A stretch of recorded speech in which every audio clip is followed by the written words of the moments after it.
आज पूरे 6 साल बाद रिया विदेश से डॉक्टर की पढ़ाई करके बिना बताए अपना दादा दादी को सरप्राइज देने के लिए आ रही थी। वो फ्लाइट में बैठे अपने उन दिनों को याद करने लगती है जब वो 8 साल की थी। तो उसके पापा ने किसी और के प्यार में पड़कर दूसरी औरत से शादी कर ली थी और अपने दोनों बच्चों को छोड़कर चले गए थे। एक बार ये भी नहीं सोचा कि उनके दो मासूम से बच्चों का क्या होगा।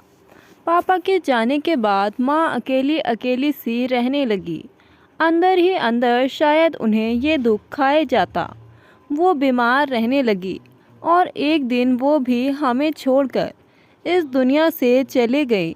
अब हम दोनों अनाथ हो गए थे।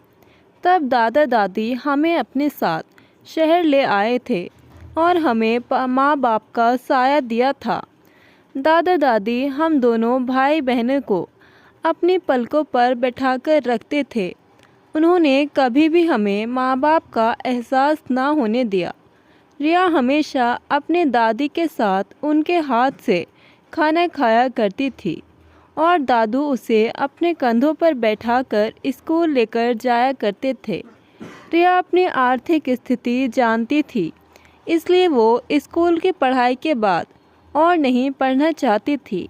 लेकिन उसके दादी दादू चाहते थे कि वो डॉक्टर बने और अपने दादा दादी का सपना पूरा करने के लिए वो विदेश डॉक्टर की पढ़ाई पूरी करने के लिए गई थी। विदेश जाते वक्त दादू ने उसे बोला था कि रिया बेटी, तुम चिंता मत करना, अपना ध्यान अच्छे से रखना। तुम्हारी दादी तो बेवजह परेशान होती रहती हैं। अब तुम छोटी बच्ची थोड़ी ना हो, अच्छे से मन लगाकर पढ़ाई करना। देखना, पहला पेशेंट मैं ही बनूंगा तुम्हारा। रिया दादू की बातें सुनकर हंस पड़ती थी। रिया की एक दोस्त भी थी जो कि उसी शहर में थी। दोनों पक्की दोस्त थी। रिया विदेश में थी और इधर उसके भाई रियांश की शादी हो चुकी थी। रिया को बहुत दुख हुआ कि पढ़ाई की वजह से वो अपने भाई की शादी में शामिल ना हो सकी। रिया रोज़ वीडियो कॉल पर अपने दादा दादी से बात करती। रियांश की पत्नी निधि का स्वभाव शादी के कुछ दिन बाद तक तो ठीक रहा, परंतु कुछ दिन बाद वो चिड़चिड़ापन सा करने लगी। शांति देवी और रघुवीर जी को लेकर दादी दादू से बूढ़े बुढ़िया पर उतर गई। रियांश हमेशा अपनी पत्नी निधि का ही साथ देता। रघुवीर जी का शरीर अब उनका साथ छोड़ने लगा था, इसलिए उन्होंने अब दुकान पर जाना छोड़ दिया था। अब वो सारा दिन घर में अपनी पत्नी शांति देवी के साथ रहते और इधर निधि बहू नुक्ताचीनी की वजह से रघुवीर जी की तबीयत और ज़्यादा खराब होती जा रही थी। दोनों दंपति सारा दिन घर में काम करते रहते, फिर भी 2 वक्त की रोटी ढंग की ना मिलती। एक दिन रघुवीर जी के हाथ पैरों में काफ़ी दर्द हो रहा था। उनसे ढंग से चला भी नहीं जा रहा था। तब शांति देवी अपने पोते रियांश से बोली कि बेटा, तेरे दादू की तबीयत ठीक नहीं लग रही, उन्हें डॉक्टर को दिखा दे। उनसे ढंग से चला भी नहीं जा रहा, वो ज्वर से पीड़ित है।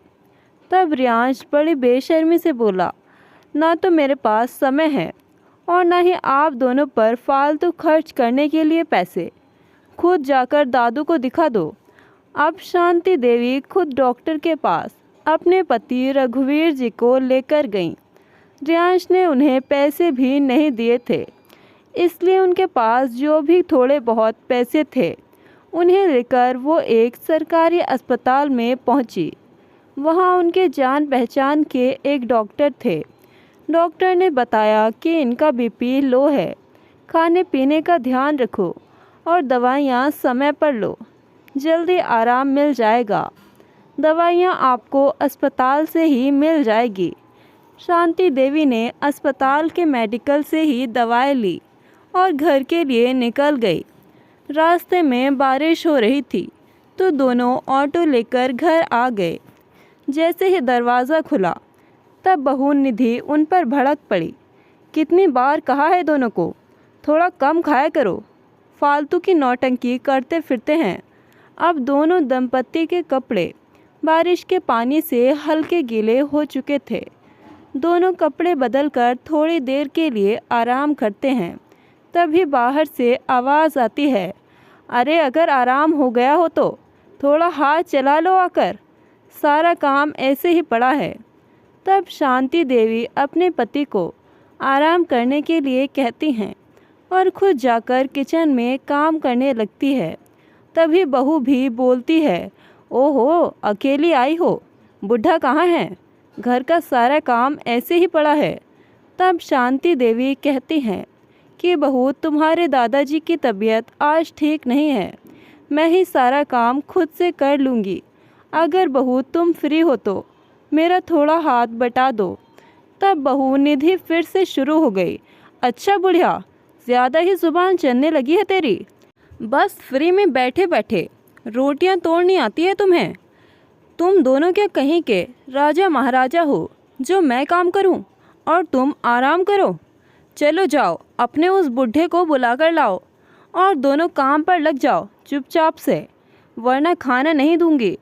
बेचारे रघुवीर जी भी अब काम करने लग जाते हैं। काम करने के बाद शांति देवी बहू निधि से बोलती है कि बेटा तेरे दादाजी की तबीयत ठीक नहीं है तो उनके लिए मैं थोड़ा सा दलिया बना लूं।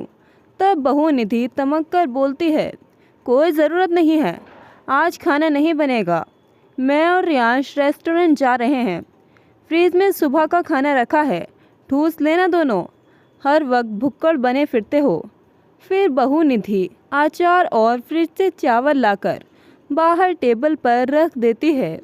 शांति देवी चावल को छूकर देखती हैं तो वो काफ़ी जमे हुए और ठंडे थे। उन्हें खा पाना तो बहुत दूर की बात थी। वो जल्दी से थोड़े से चावल लेकर अपने और रघुवीर जी के लिए किचन में खिचड़ी बनाती हैं और दोनों दंपत्ति मिलकर खा लेते हैं। फिर वो सारा किचन अच्छे से साफ़ कर देती हैं। अपने कमरे में आ जाती हैं कि कहीं बहू को पता चल गया तो घर में हंगामा कर देगी। दोनों दंपत्ति के इतने बुरे दिन आ गए थे कि अपने ही घर में चोरी छुपे उन्हें खाना खाना पड़ रहा था। अब धीरे धीरे ऐसे ही समय बीतने लगा। एक दिन रघुवीर जी की तबीयत ज़्यादा ख़राब हो गई। तब शांति देवी अपने पोते और बहू निधि से बोली, बेटा रियांश तेरे दादाजी की तबीयत और ज़्यादा बिगड़ गई है, उन्हें अस्पताल ले जाना पड़ेगा। तब दोनों बोले कि पैसे कोई पेड़ पर नहीं होते, या आपने हमारे लिए कोई कुबेर का खजाना गाड़ कर नहीं रखा जो जब ज़रूरत पड़े आपके ऊपर खर्च कर दें।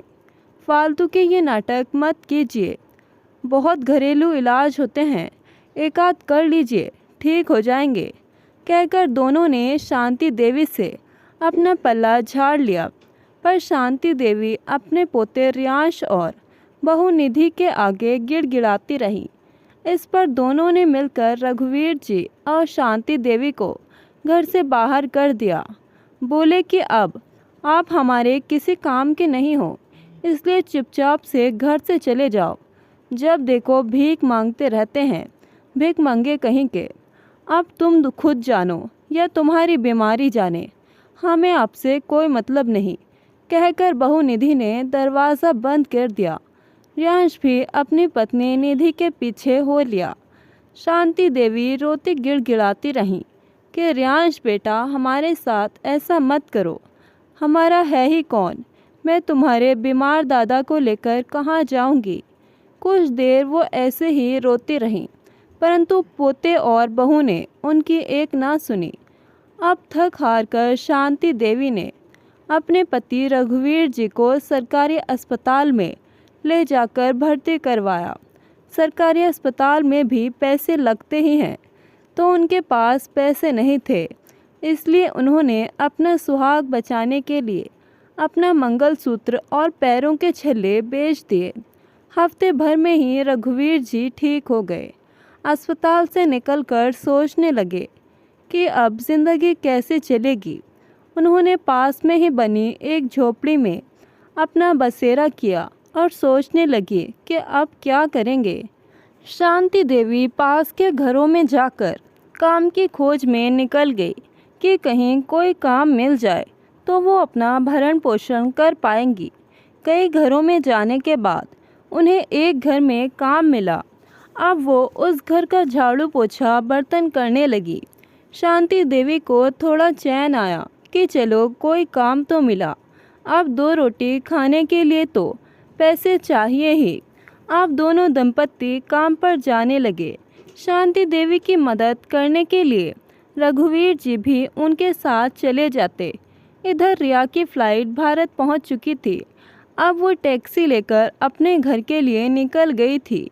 जैसे ही वो अपने घर के सामने उतरती है तो उसे अपने दादा दादी का स्पर्श महसूस होने लगता है। वो खुशी से चहकते हुए दरवाजे तक जाती है और रिंग बेल बजाते हुए दादा दादी को पुकारने लगती है कि तभी दरवाज़ा खुलता है। देखती है तो उसके भैया भाभी खड़े होते हैं। रिया को देख दोनों के होश उड़ जाते हैं। रिया दरवाजे के अंदर जाती है और दादा दादी पुकारने लगती है। तब वो अपने भाई रियांश से बोलती है कि भैया मैं कितने दिन से दादा दादी के पास फ़ोन कर रही हूँ, लेकिन वो फ़ोन उठाते ही नहीं। उनका फ़ोन हमेशा स्विच ऑफ आता है। तब रियांश बोलता है, अरे मेरी बहन आने से पहले बता तो देती। कम से कम दादी दादू तो चारों धाम की यात्रा के लिए गए हुए हैं। तब रिया मुंह बनाते हुए धम से सोफे पर बैठ जाती है और बोलती है, मैं तो दादा दादी को सरप्राइज़ देने के लिए आई थी, लेकिन वो तो है ही नहीं। ठीक है, मैं फ़्रेश हो जाती हूँ, कहकर रिया अपने कमरे में चली जाती है और नाश्ता कर लेती है। अगली सुबह वो अपने भाई भाभी से बोलती है कि मैं अपनी फ्रेंड शालिनी के पास जा रही हूँ, कहकर वो अपनी दोस्त शालिनी के घर जाती है और जाकर उसे सारी बात बताती है कि उसके दादा दादी चारों धाम की यात्रा के लिए गए हुए हैं। मैं उन्हें सरप्राइज़ देने के लिए आई थी और खुद ही सरप्राइज्ड हो गई, कहकर वो हंसने लगी। लेकिन एक बात समझ में नहीं आई कि जितनी बार भी मैंने फ़ोन किया या तो फ़ोन उठाया नहीं या फिर स्विच ऑफ ही आया, और अभी भी दादा दादी का फ़ोन स्विच ऑफ ही आ रहा है। रिया को अफसोस हो रहा था कि वो अपने दादा दादी से नहीं मिल पाई। तभी रिया की दोस्त शालिनी काम वाली से चाय नाश्ते के लिए बोलती है, लेकिन जैसे ही वो काम वाली रिया के हाथ में चाय का कप पकड़ाती है, रिया काम वाली को देखकर भौंचक्की रह जाती है। चाय का कप नीचे गिरकर टूट जाता है। रिया एकदम से सोफे से उठ खड़ी होती है और अपनी दादी को गले से लगा लेती है। तब शांति देवी बोलती है कि रिया तुम कब आई, एक बार बता तो देती। दादी आप ये सब रहने दो, ये बताओ आप यहाँ क्या कर रही हो। भैया भाभी तो कह रहे थे कि आप चारों धाम की यात्रा के लिए गए हुए हो।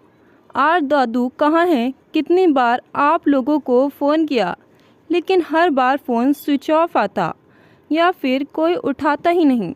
आखिर क्या बात है? आप मुझे सच सच बताइए, मेरा दिल घबरा रहा है। तभी रिया किचन में देखती है कि उसके दादा रघुवीर जी किचन में झूठे बर्तन साफ़ कर रहे हैं। वो दौड़कर जाती है और कसकर अपने दादा रघुवीर जी के गले लग जाती है। उसकी आंखों से अश्रुधारा बहने लगती है।